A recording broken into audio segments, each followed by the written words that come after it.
우리의 삶 가운데 있기를 원합니다.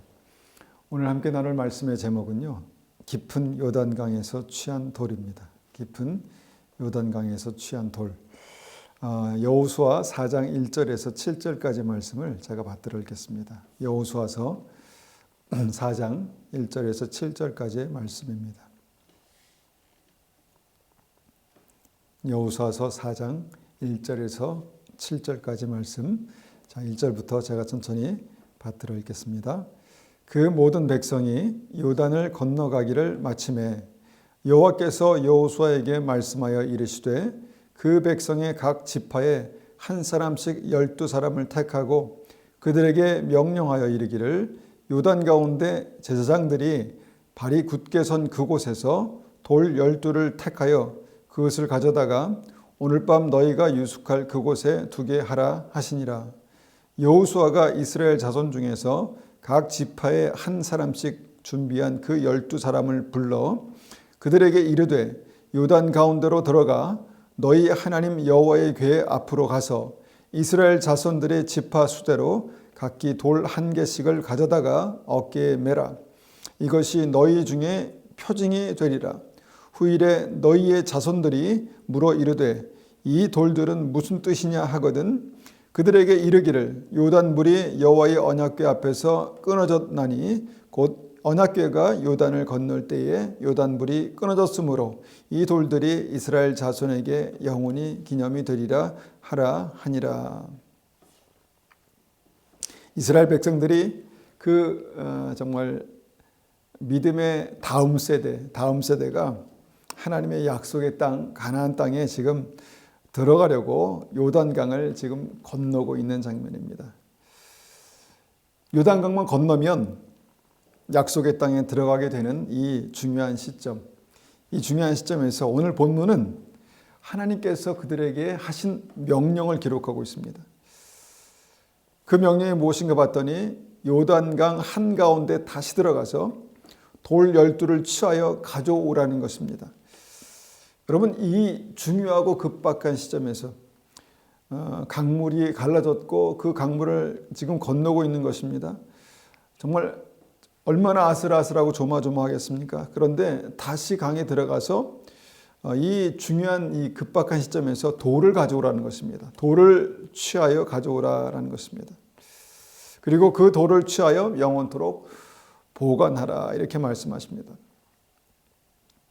하나님께서 왜 요단강 한가운데서 이 돌을 가져오라고 그렇게 명령하셨을까요? 이것이 오늘 말씀의 굉장히 중요한 핵심입니다. 하나님께서 요단강에서 돌을 취하라고 하신 데는 어떤 하나님의 특별한 뜻이 있었을 것이다 라고 생각합니다. 하나님의 뜻이 6절에 나와 있습니다. 6절에 무엇이 한번 보면 그 뜻이 무엇인가 보면 후일에 너희 자손들이 이 돌이 무엇입니까? 라고 물으면 그들의 아들, 딸들에게 전해주라는 것입니다. 그 핵심 무엇입니까? 요단강을 가르신 하나님의 기적의 역사, 이스라엘 백성을 위해서 강을 갈라내신 하나님의 은혜를 그 아들과 딸들에게 전해주라는 것입니다. 여러분, 이것이 뭘까요? 이것이 복음입니다. 복음. 자기 백성을 사랑하신 하나님, 자기 백성을 인도하신 하나님, 홍해바다에 생명길을 내시고 요단강에 생명길을 내셔서 당신의 백성을 구원하신 하나님을 그 돌에 새겨서 기억하라는 것입니다. 돌에 새겨 전하라는 것입니다. 물론 마음으로 새기는 것이죠. 믿음이 분명히 우리의 삶 가운데 이렇게 확증되는 순간이 있다라고 믿습니다. 요단강을 믿음으로 건너는 그 순간이 각자의 인생 가운데 있으리라 믿습니다. 이렇게 요단강 한가운데서 취한 돌 12개가 바로 무엇입니까? 하나님께서 역사하신 구원의 확증이 된다라는 것입니다. 이것이 요단강에서 취한 돌에 새겨진 복음인 것입니다. 이 복음을 그 아들과 딸들에게 자손 대대에게 영원히 전하라라는 것이 주님의 말씀입니다. 여러분, 구원받은 믿음, 이 믿음은요 하나님을 믿고 끝나는 믿음이 아닙니다. 믿은 다음에 무엇이 있습니까? 그 다음에 믿음을 가지고 순종하여 생명길을 가는 실제의 삶이 있다는 것입니다. 그 삶이 믿음입니다. 홍해를 건너고 실제로 이스라엘 백성이 홍해를 건넜습니다. 광야를 지나고 실제로 이스라엘 백성들이 광야를 지났다는 것입니다. 그리고 구원이 완성되는 마지막 순간에 믿음으로만 건널 수 있는 요단강을 실제로 건너가 가나안 땅에 들어가는 그 믿음이 바로 천국 가는 믿음이다라는 것입니다. 우리가 여기서 요단강, 믿음으로 건널 수 있는 그 요단강의 의미가 무엇일까? 이 실제 의미가 무엇일까? 우리가 생각해 봅니다. 그 실제 의미가 무엇입니까? 우리의 마음으로 믿었던, 또 우리가 입술로 고백했던 그 믿음이 진짜가 되는 순간입니다. 그 믿음이 진짜가 되는 순간입니다. 출애굽 1세대는 하나님을 알았고 하나님의 인도하심을 받았고 은혜를 경험하고 기적을 보았습니다. 그런데도 불구하고 요단강을 건너는 실제의 믿음에서 실패했다라는 것입니다. 여러분, 믿음이 있다고 하지만 그 믿음이 삶에서 실제로 증명되는 것이 진짜 믿음입니다. 그런데 그들의 믿음이 그 진짜가 아니었다는 것입니다. 어려운 일을 만날 때마다 그들이 어떻게 했습니까? 늘 불평하고 원망하고 불신앙했습니다. 믿지 않았습니다. 믿음과 불신앙 사이로 왔다 갔다 했습니다. 어떻게 보면 그 믿음의 꽃을 피웠지만 열매 맺기 전에 꽃이 떨어져 버리는 그런 설익은 신앙이었다라는 것입니다. 그런데 그들의 삶이 광야를 지나면서 40년 동안 광야를 지나면서 하나님을 100% 신뢰하는 법을 배웠고 그 믿음으로 마지막에 요단강을 건넜을 때 그 믿음이 확증되었다라는 것입니다. 그래서 그 요단강을 건너는 신앙, 이 신앙이 무엇일까 한번 생각해 봅니다. 그 신앙이 무엇일까요?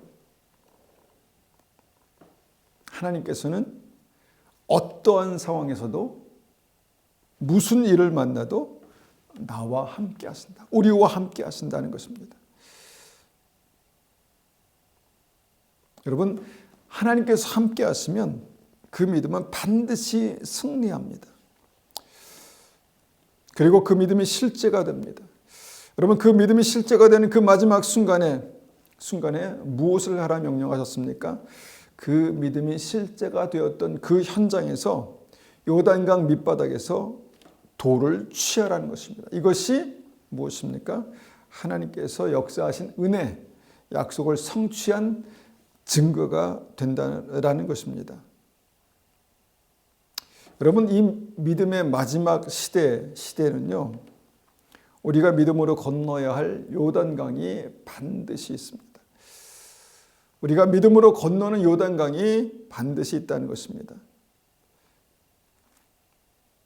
우리의 믿음으로만 건널 수 있는 요단강, 믿음이 확증되는 이 믿음이 진짜가 된 이 강은요, 하나님을 온전히 신뢰해야만 건널 수 있는 강입니다. 하나님을 온전히 신뢰해야만 건널 수 있는 강입니다. 그리고 그 요단강에서 하나님을 온전히 신뢰해서 건넌 그 믿음의 현장에서 그 믿음으로 취한 그 믿음의 확증인 돌을 취했다라는 것입니다.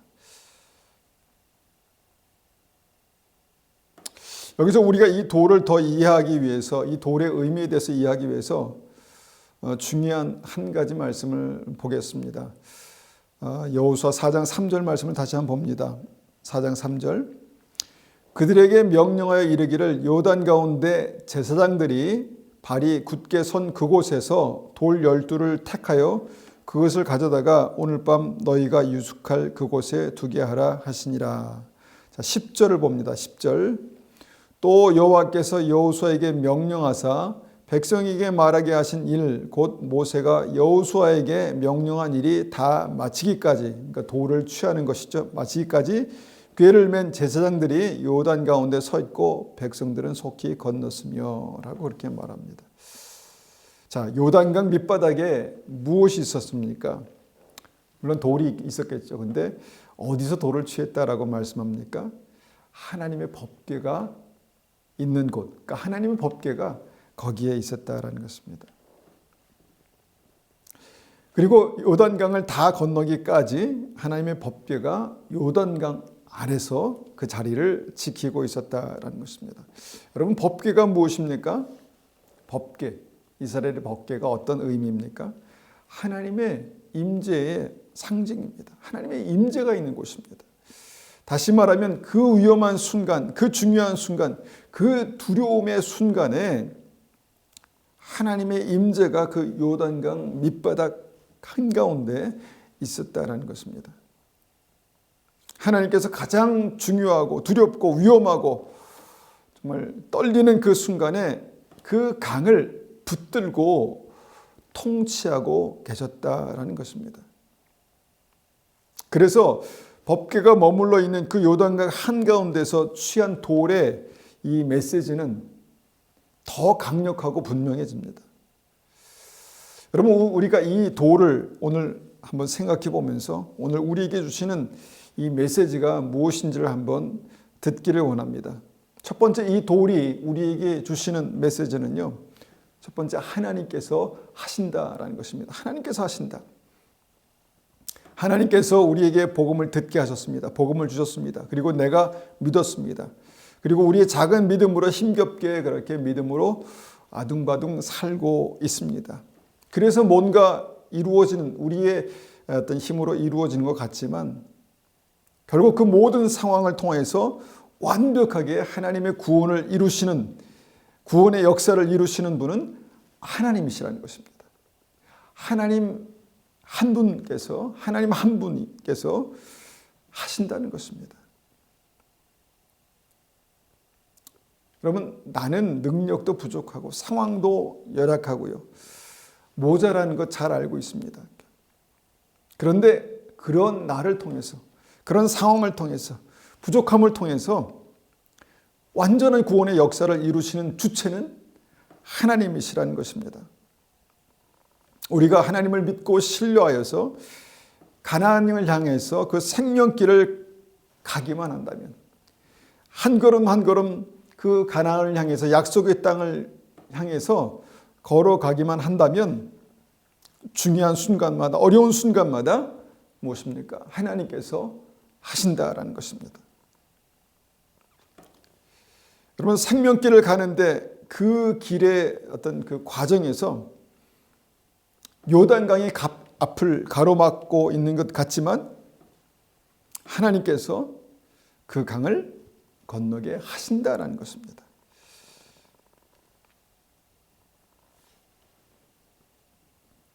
이 말씀을 읽고 제가 묵상하며 생각해 보니까 제게도 하나님께서 하셨던 그 순간들이 있었습니다.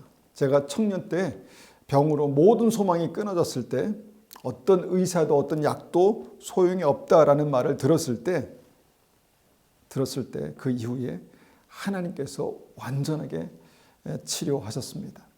하나님께서 완전하게 치료하셨습니다. 그 이후에 하나님께서 뜻을 주셔서 캐나다에 왔고 또 신학대학원에 진학했지만 돈도 없고 능력도 없었습니다. 그런데 하나님께서 하셨습니다. 정말 하나님께서 하셨습니다. 캐나다에서 사는 그 삶 자체가 너무 빡빡하고 또 버거웠지만 지금까지 하나님께서 하셨다라는 것을 부인할 수가 없습니다. 전능하신 하나님께서 하셨습니다. 그리고 그렇게 하나님께서 나의 구원을 완성해 가실 것이다 라는 믿음이 저에게 있습니다. 끝까지 제가 하나님을 붙들고 놓지 않는다면 하나님께서 하십니다. 반드시 하나님께서 하십니다.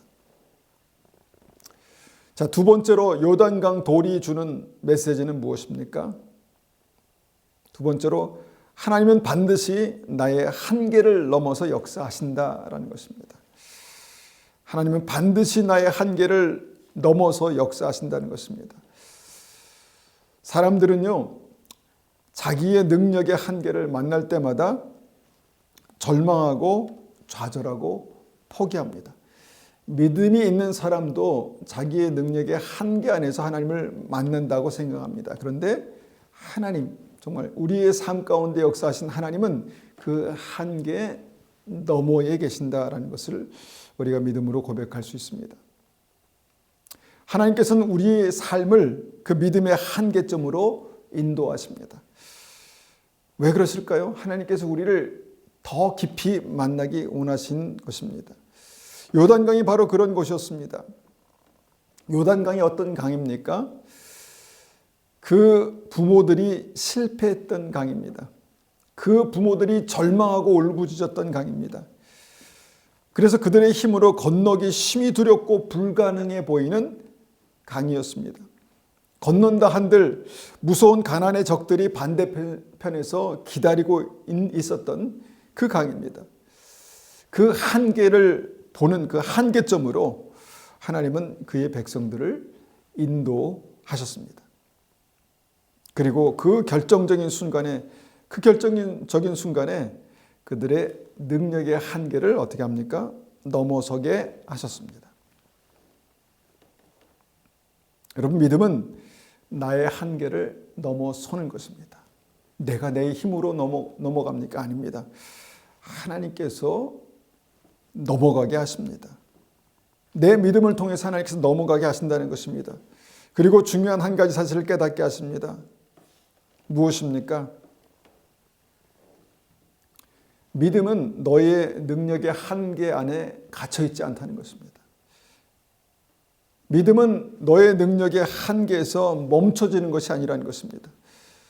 그리고 믿음은 무엇입니까? 너의 한계를 뛰어넘어가는 것이다라는 것입니다. 내가 넘어갑니까? 아닙니다. 나를 그 한계점에 인도하신 하나님께서 넘어가게 하셨다는 것입니다. 이것이 돌에 새겨진 하나님의 복음입니다. 하나님께서는 믿음의 중요한 순간마다 사랑하시는 당신의 백성들을 그 능력의 한계점으로 인도하십니다.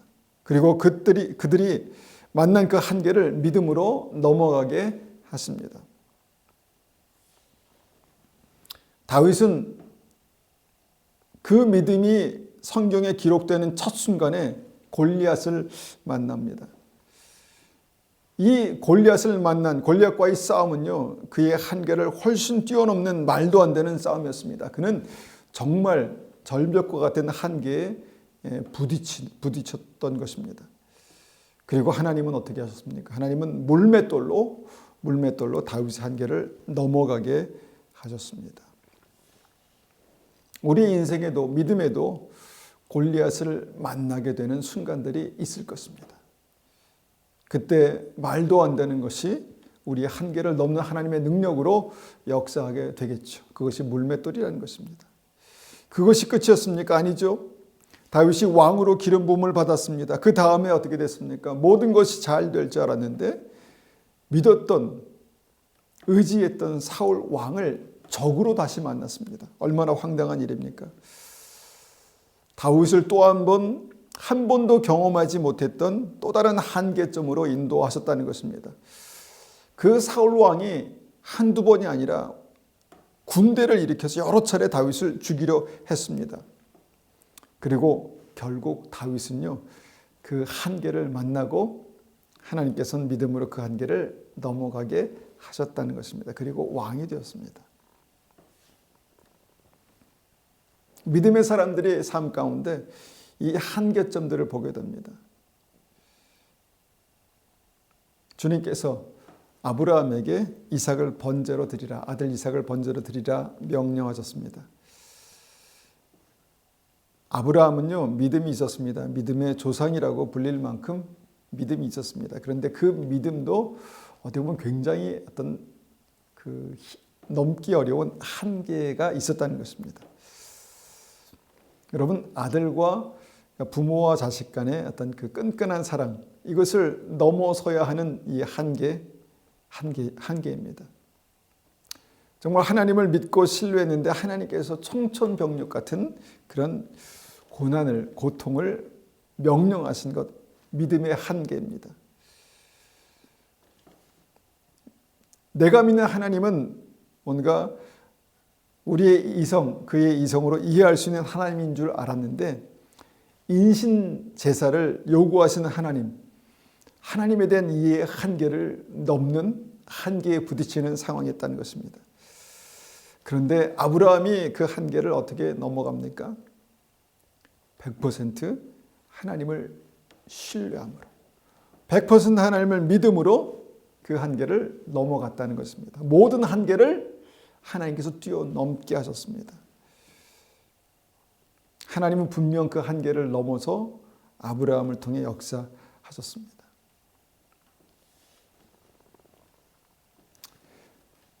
욥을 봅니다. 욥을 한번 생각해 보죠. 정말 욥은 그 믿음을 하나님께 인정받은 사람이었습니다. 그러니까 욥의 믿음은 당대의 최고였습니다. 그런 욥에게 하나님은 그 믿음도 한계에 부딪힐 수 있다는 어떤 그 한계점으로, 그 믿음의 한계점에 다다를 수 있는 그 한계로 인도하셨던 것을 보게 됩니다. 욥에게 고난의 한계가 있었습니다. 고통의 한계가 있었습니다. 절망의 한계가 있었습니다.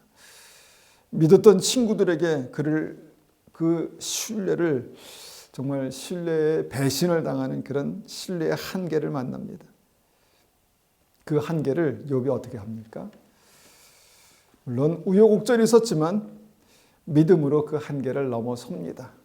그리고 그가 한계를 넘어서 모든 것이 하나님의 은혜, 하나님의 뜻대로 된 은혜다라고 그렇게 고백합니다. 하나님이 오르시다라고 그렇게 고백하죠. 그렇게 욥이 믿음으로 한계를 넘어서자 하나님은 욥에게 천국문을 활짝 여십니다. 여러분, 십자가가 무엇입니까? 십자가. 하나님께서 그 아들 예수님께 허락하신 한계였습니다. 한계였습니다. 예수님은 십자가 앞에서 이렇게 말씀하십니다. 십자가 앞에서 고민하여 죽게 되었다. 그렇게 말씀하십니다. 예수님께 어울리지 않는 그런 고백이십니다. 고민하여 죽게 되었다. 여러분, 십자가가 예수님께는 한계였습니다.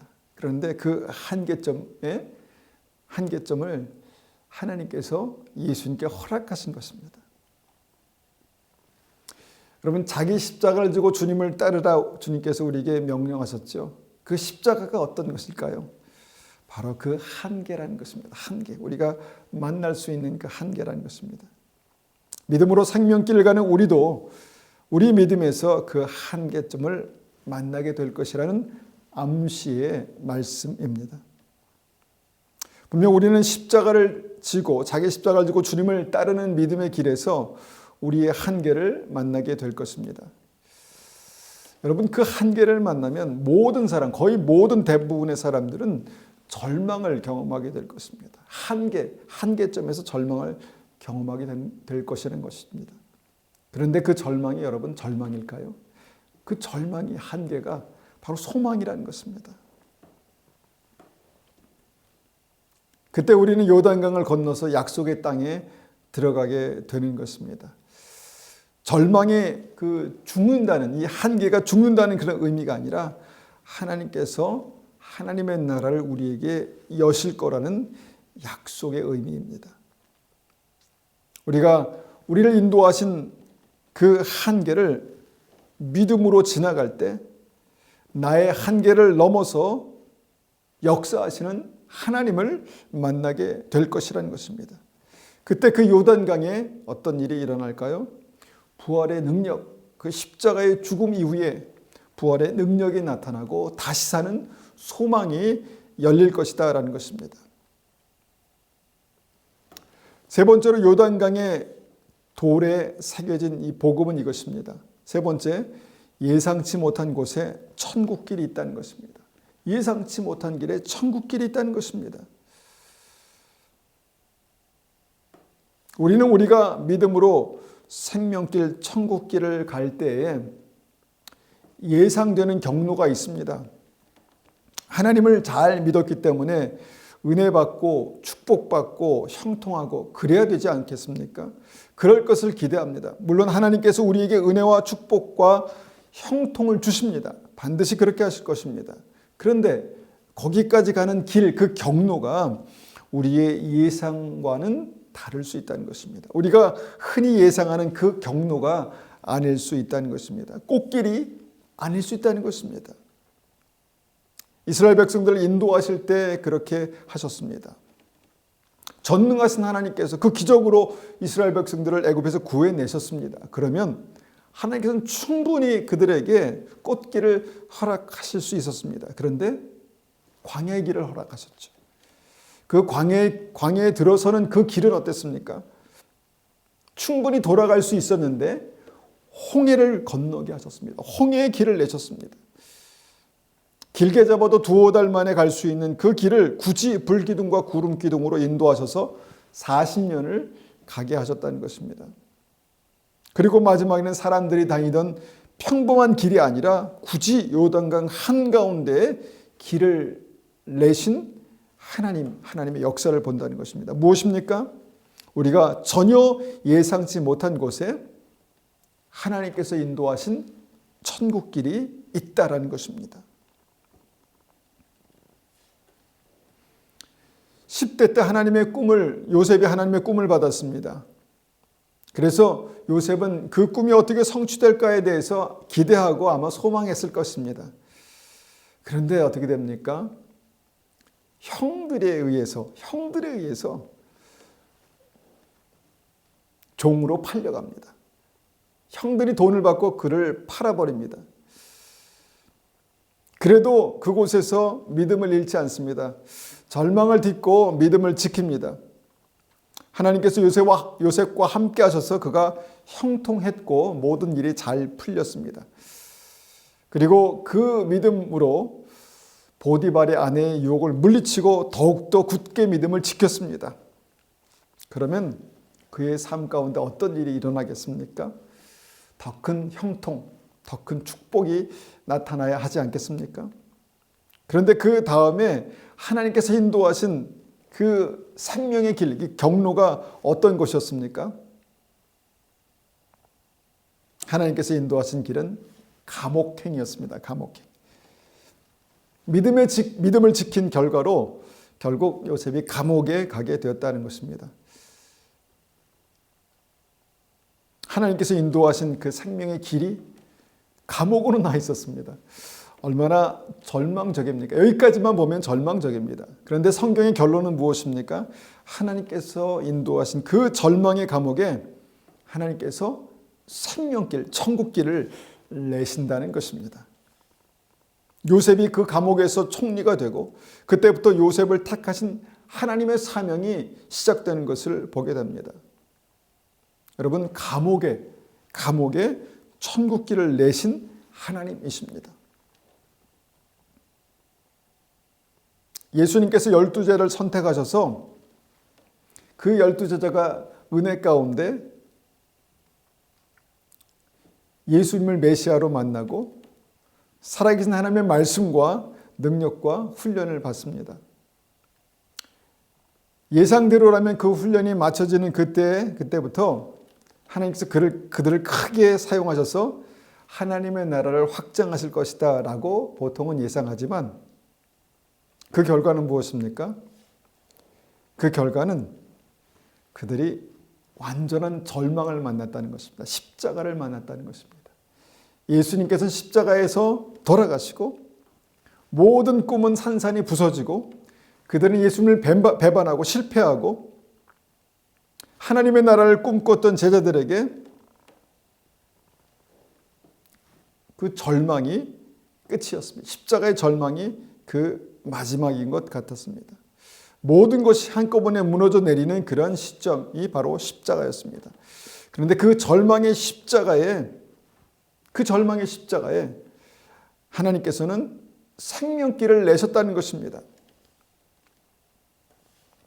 그때 거기서부터 하나님께서 제자들에게 계획하신 사명, 사도의 사명이 시작되는 것을 보게 됩니다. 그 십자가에서, 죽음이 끝인 그 십자가에서 생명의 시작을 경험하고 부활을 경험하고 그때부터 성령의 역사하시는 사도행전의 삶을 살아가게 됐다는 것입니다. 여러분, 성경은 항상, 하나님의 역사는 항상 우리의 예상을 완전히 벗어나고 고난과 절망과 정말 아픔의 끝인 그 십자가의 위에 생명길을 내신다라는 것입니다. 우리에게 익숙한 이사야서 55장 8절 9절은 이렇게 말씀합니다. 이사야서 55장 8절 9절 제가 받들어 읽겠습니다. 내 생각이 너희의 생각과 다르며 내 길은 너희의 길과 다름이니라. 여호와의 말씀이니라. 이는 하늘이 땅보다 높음 같이 내 길은 너희의 길보다 높으며 내 생각은 너희의 생각보다 높음이라. 여러분, 하나님께서 우리를 어디로 인도하셨습니까? 혹시 지금 하나님께서 인도하신 이곳이 십자가고 절망이고 아픔이라면 여러분 어떻게 하시겠습니까?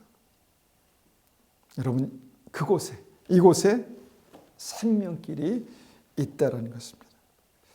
우리가 볼 때는 그것이 고난의 끝이고 절망의 끝이라 할지라도 우리가 믿음으로 끝까지 주님을 붙들고 주님을 신뢰하면 하나님은 분명히 그 고난의 한가운데, 고난의 끝에서 생명길을 내실 것입니다. 그래서 하나님께서 우리에게 말씀하십니다. 너희도 요단강을 건너며 취한 돌을 그 다음 세대에게 증거하라라는 것입니다. 요단강이 무엇입니까? 우리에게 요단강이 무엇입니까? 믿음으로 건넌 강입니다.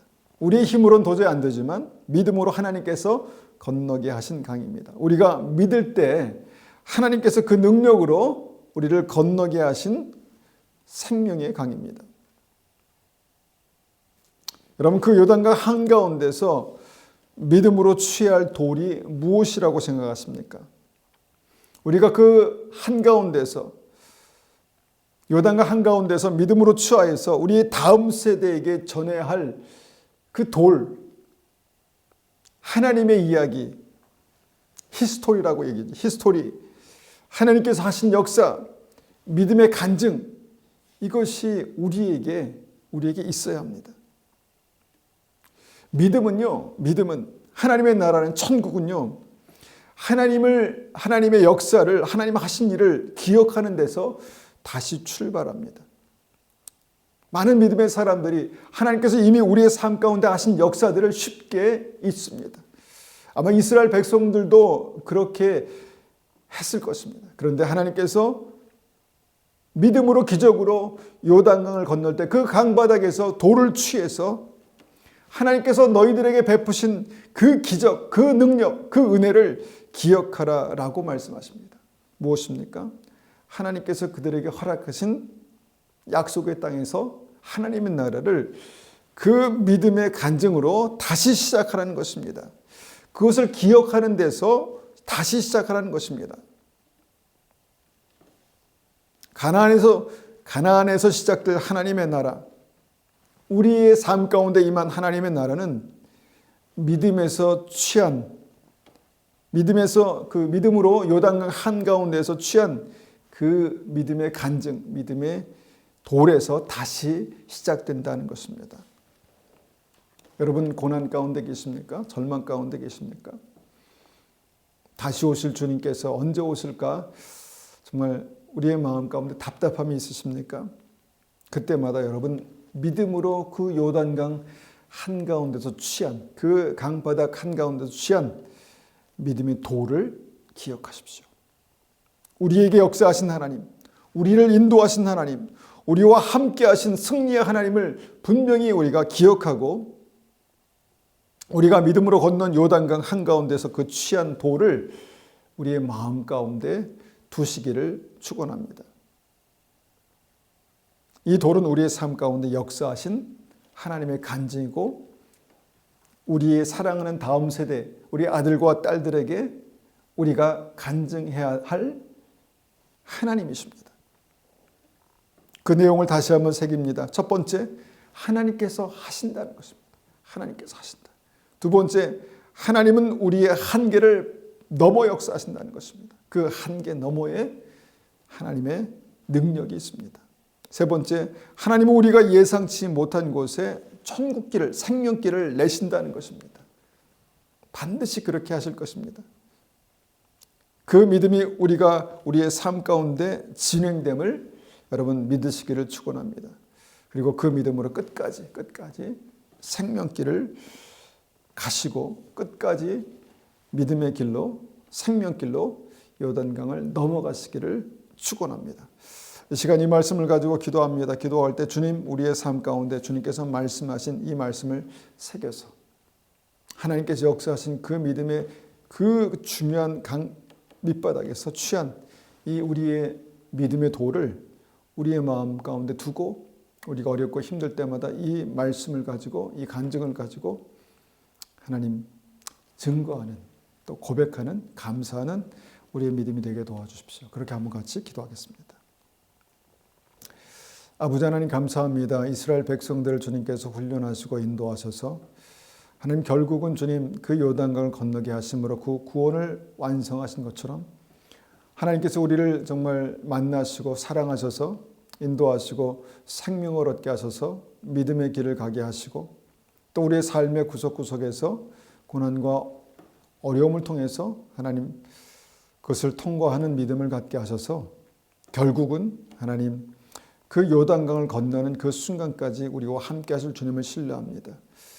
아버지 하나님, 우리의 믿음이 그렇게 준비될 수 있도록, 우리의 믿음이 그렇게 성숙한 믿음으로 준비될 수 있도록, 우리의 믿음이 그렇게 견고한 믿음으로 준비될 수 있도록, 끝까지 주님을 신뢰하는 믿음으로 준비될 수 있도록 은혜 베풀어 주시옵소서.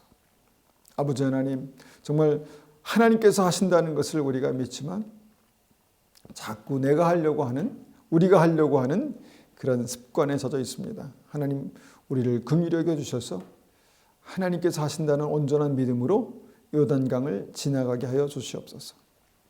하나님은 항상 우리의 한계점에서 우리를 다시 만나 주셨습니다.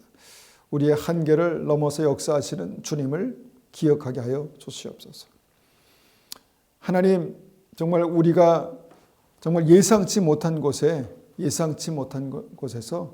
하나님 생명길을 그렇게 만나게 되었던 것을 다시 한번 기억합니다. 우리 삶에 주님께서 역사하실 때 우리의 생각대로, 하나님 우리의 의지대로가 아니라 하나님의 온전하신 뜻대로 십자가에 그 죽음의 공포 안에 생명길을 내신 주님의 은혜가 부활의 영광으로 생명의 역사로 그렇게 우리의 삶에도 나타나게 도와주시옵소서. 늘 우리와 함께 하셔서 하나님 그 믿음으로 살게 도와주시옵소서. 지금은 우리 주 예수 그리스도의 은혜와 하나님의 아버지의 극진하신 사랑하심과 주님의 역사하심이, 성령의 역사하심이 주님 우리의 삶 가운데 정말 믿음으로 생명길을 가고 하나님 그 마지막에 요단강을 건너는 온전한 믿음으로 주님 앞에 살길 원하는 우리 성도님들 머리 위에, 가정 위에, 교회 위에 지금부터 영원토록 함께 하시기를 축원하옵나이다. 아멘.